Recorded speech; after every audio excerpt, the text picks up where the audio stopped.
अस्सलाम वालेकुम क्लास। आज का हमारा टॉपिक है quantum theory of harmonic oscillator part two. Part one में हमने वेबर्स डिफरेंशियल इक्वेशन ट्राई की, जो थी d square psi over d g square plus mu minus g square psi is equal to zero. इसका हमने पहले asymptotic solution find किया, वो था a exponential minus g square over two. और फिर बाद में हमने उसका general solution psi a exponential minus g square over two into H G जो है फाइंड किया। फिर हमने इसका क्या किया, डबल डेरिवेटिव लेके यहाँ ऊपर पुट किया, जिससे हमें ये एक नई इक्वेशन मिली, h double prime g minus two g h prime g plus mu minus one h g is equal to zero. और यहाँ पर हमने पार्ट वन एंड कर दिया था। नेक्स्ट हमने क्या करना है, हमने एच जी को डिफाइन करना है और इसकी वैल्यूज निकालने की कोशिश करनी है। तो हम कर देते हैं कि लेट एच जी जो हमारे पास फंक्शन है वो क्या है, a naught g naught plus a one g plus a two g square plus so on. इसको अगर हम जनरलाइज करें तो ये किस तरह से हो जाएगा, ये ए एन इंटू जी की पावर एन, और समेशन कहाँ से जाएगी, एन जीरो से लेकर इंफिनिटी तक। इसमें एन जीरो पुट करें तो ए नॉट जेड की power zero term one, n one put करें a one g term two, n two put करें a two g square term three and so on. Okay, अब हमें चाहिए इसका first derivative. First derivative ले लेते हैं। फर्स्ट टर्म का डेरिवेटिव आएगा, ये कांस्टेंट है दोनों जीरो। जी का डेरिवेटिव आएगा ए वन, क्योंकि उसका कोएफिशिएंट है। थर्ड टर्म का आएगा, पावर पहले आ जाएगी टू ए टू और जी की पावर में से एक कम टू ए टू जी। इसी तरीके से जो फोर्थ टर्म होगी उसका डेरिवेटिव क्या आएगा, three a three g square plus so on. इसको जनरलाइज करें तो वो किस तरह से होगा, देखें एन ए एन और जी की पावर एन माइनस वन। इसमें एन को आप वन पुट करें, अब यहाँ पर एन वन से स्टार्ट होगा, एन को वन पुट करें तो यहाँ पे तो वन आ जाएगा इंटू ए वन और जी की पावर जीरो यानी कि ए वन। ओके, एन को टू पुट करें तो टू ए टू और जी की पावर में टू माइनस वन वन यानी कि G, two A two G and so on. वैसे भी आप समेशन वाली टर्म का डायरेक्टली डेरिवेटिव लें तो वो क्या होगा, ए एन कांस्टेंट है वो बाहर, जी एन का डेरिवेटिव होगा पावर पहले पावर में से एक कम, और समेशन जो है डेरिवेटिव के बाद एक नेक्स्ट टर्म से स्टार्ट होती है। फिर उसके बाद हमें इसका थर्ड डेरिवेटिव भी रिक्वायर्ड है, थर्ड डेरिवेटिव ले लेंगे। थर्ड डेरिवेटिव की बारी आएगी तो ए वन कॉन्स्टेंट जीरो, इसका जो डेरिवेटिव आएगा वो क्या आएगा, टू ए टू प्लस इसका डेरिवेटिव क्या आएगा, थ्री कांस्टेंट बाहर, टू की पावर पीछे जी की पावर टू पीछे, ए थ्री कांस्टेंट है उसका कोएफिशिएंट है साथ, और जी की पावर में से एक कम जी। इसको हमें three dot to A three जी लिख लिया। इसी तरह से जो अगली टर्म आएगी वो आएगी फोर, जैसे ये थ्री डॉट टू था ना, वो आएगी फोर डॉट थ्री ए की पावर ए फोर और जी स्क्वेयर प्लस सो वन। अब इसमें भी आप समेशन वाली टर्म का डायरेक्ट से डेरिवेटिव ले सकते हैं। वो किस तरह से होगा, एन और ए एन कॉन्स्टेंट है वो बाहर, जी का डेरिवेटिव होगा पावर पहले पावर में से एक कम, और समेशन जो है वो फिर से एक नेक्स्ट टर्म से स्टार्ट होगी, n is equal to two से। अब इसको हम दो तरीके से जनरलाइज कर सकते हैं, एक ये है और एक ये है। हमने डिसाइड करना है इन दोनों में से रखें क्या। इसमें चेक कर लेते हैं, एन यहाँ पे जीरो से स्टार्ट हो रहा है, एन को जीरो से स्टार्ट करेंगे, एन जीरो पुट करें तो जीरो जीरो यानी कि two into one two, two आ जाएगा। एन जीरो हो गया तो ए टू और जी की पावर जीरो, जी जीरो यानी कि यहाँ पे जी की पावर जीरो है, फर्स्ट टर्म हमें मिल गई। इसका मतलब है कि ये भी समेशन बिल्कुल ठीक है। अब हमने डिसाइड करना है इन दोनों में से रखें कौन सी। देखें, ये भी समेशन एन जीरो से स्टार्ट हो रही है, ये भी समेशन एन जीरो से स्टार्ट हो रही है, तो हम ये वाली समेशन रखेंगे। और इसका मैं अभी आपको बताता हूँ क्या करना है, ये तो हमें रिक्वायर्ड है। Okay, so H double prime, H single prime और एच की वैल्यूज यहाँ पर पुट कर दें। एच डबल प्राइम की वैल्यू आ गई माइनस टू जी, ये ऊपर वाला। एच फर्स्ट प्राइम की वैल्यू आ गई प्लस म्यू माइनस वन ऊपर वाला, और एच जी की वैल्यू आ गई। अब इसमें देखें, ये जो फर्स्ट समेशन है ये वैसे की वैसे ही, सेकंड समेशन में ये जो z है ये z की पावर वन है, ये पावर अंदर जाके ऐड हो जाएगी, और n minus one plus one और माइनस वन खत्म हो जाएंगे और z की पावर n हो जाएगी। ओके, और सेकंड हमने क्या किया है कि इसकी जो समेशन में n वन से स्टार्ट हो रहा था उसको हमने n जीरो से स्टार्ट कर दिया। नॉर्मली ऐसा होता नहीं है, आप अपनी मर्जी से समेशन चेंज नहीं कर सकते, बस ये एक एक्सेप्शनल केस है।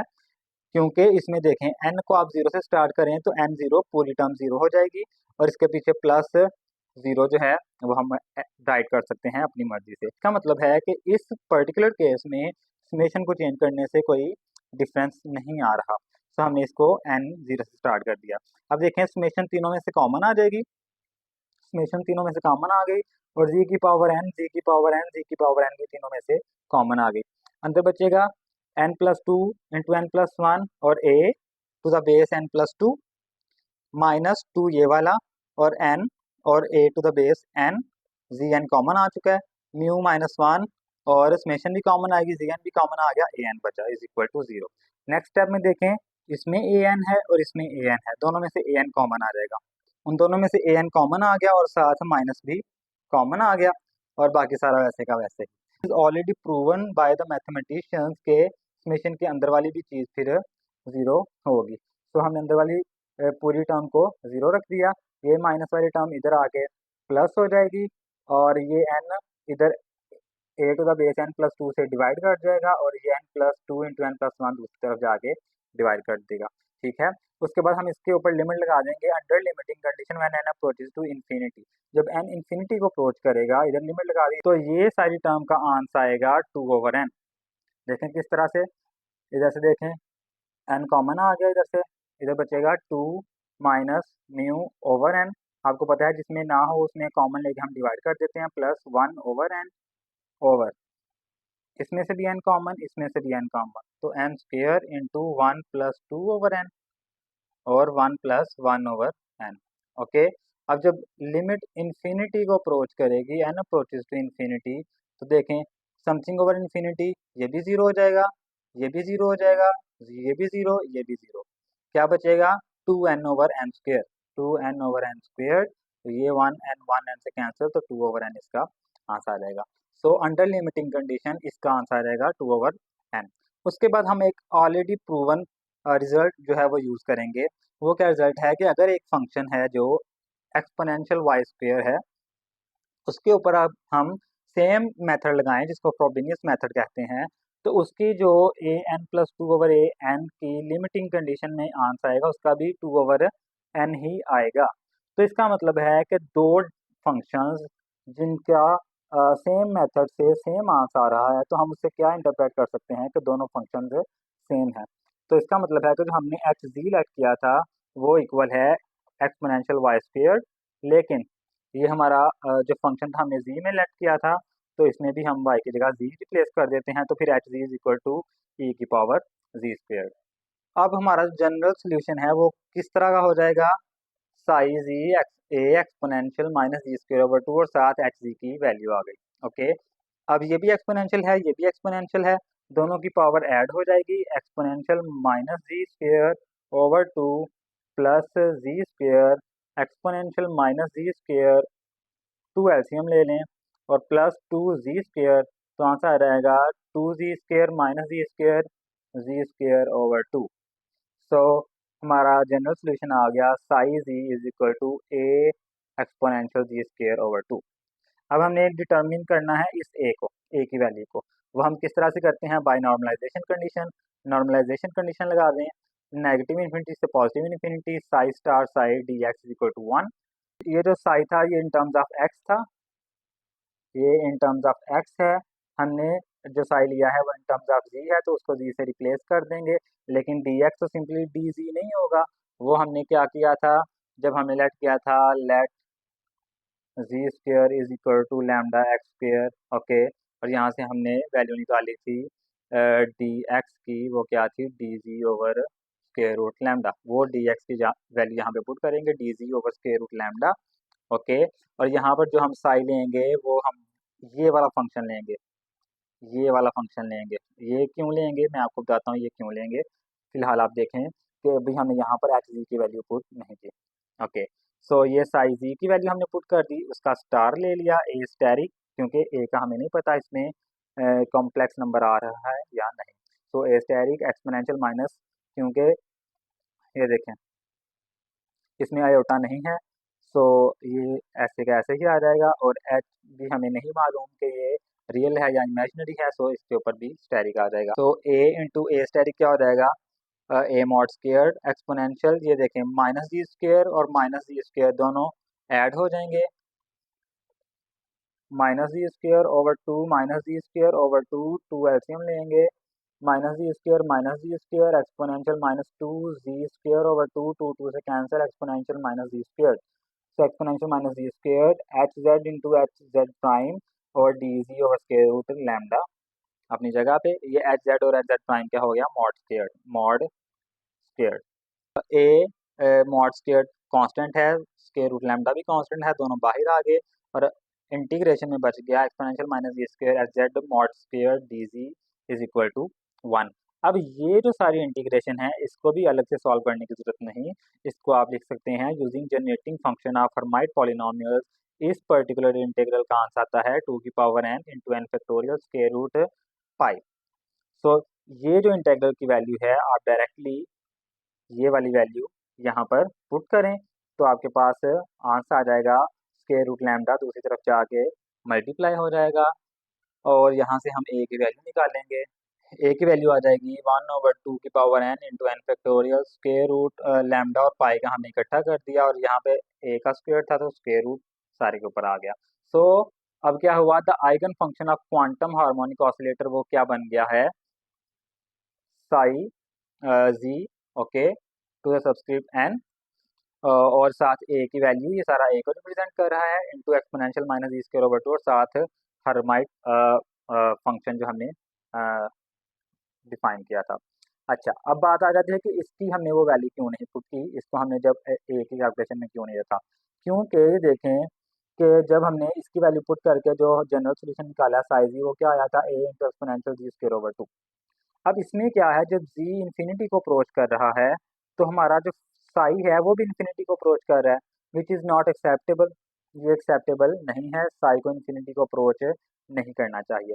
तो इसको रिस्ट्रिक्ट करने के लिए जो हमने A N plus two over A N की वैल्यू निकाली थी, two N plus one minus mu over N plus two into N plus one okay, उसमें हमें इसको रिस्ट्रिक्ट करना पड़ेगा। रिस्ट्रिक्ट क्या करना पड़ेगा कि ये इज इक्वल टू जीरो है, क्योंकि इसमें जो क्या है एन आ रहा है और एन जो है वो किसके साथ रिलेटेड डायरेक्टली एच जी के साथ, क्योंकि वो एक पावर सीरीज मेथड के साथ हमने सॉल्व किया था जिसमें एन यूज हो रहा था। तो जब हम इसको रिस्ट्रिक्ट करेंगे तो एच जी ऑटोमेटिकली रिस्ट्रिक्ट हो जाएगा, तो इसको रिस्ट्रिक्ट करने के लिए हम इसको जीरो के इक्वल रख देंगे, इधर से म्यू की वैल्यू निकाल देंगे is equal to two N plus one. और म्यू हमने in the beginning of the first part क्या रखा था, K one square over lambda. अगर आपको याद नहीं है तो जाके रिवाइज कर लें, mu equal to K one square over lambda रखा था, के वन स्क्वायर की वैल्यू थी two M E over H cut square और लैम्डा स्क्वायर की वैल्यू थी M K over H cut square. और अगर यहाँ पर हम के को ओमेगा की फॉर्म में रिप्रेजेंट करें तो वो लैम्डा की वैल्यू आ जाएगी omega M over H cut okay. तो म्यू में के वन स्क्वायर की वैल्यू और लैम्डा की ये वाली वैल्यू पुट करें तो म्यू का आंसर आ जाएगा आपके पास two e over H cut omega.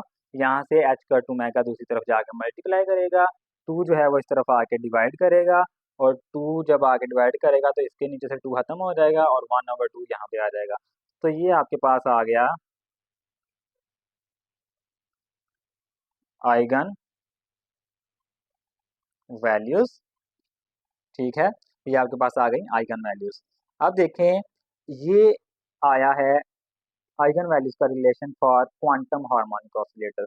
Quantum harmonic oscillator और क्लासिकल हार्मोनिक ऑसिलेटर में क्या डिफरेंस है, क्लासिकली जो हमारा स्प्रिंग था वो यहाँ से कोई भी वैल्यू जो है वो अचीव कर सकता था, इस पैराबोलिक ग्राफ में वो कोई भी वैल्यू जो है वो अचीव कर सकता था, लेकिन क्वांटम हार्मोनिक ऑसिलेटर जो है वो कोई भी वैल्यू जो है वो अचीव नहीं कर सकता, वो रिस्ट्रिक्ट हो जाता है खास एनर्जी बैंड्स में या एनर्जी लेवल्स में।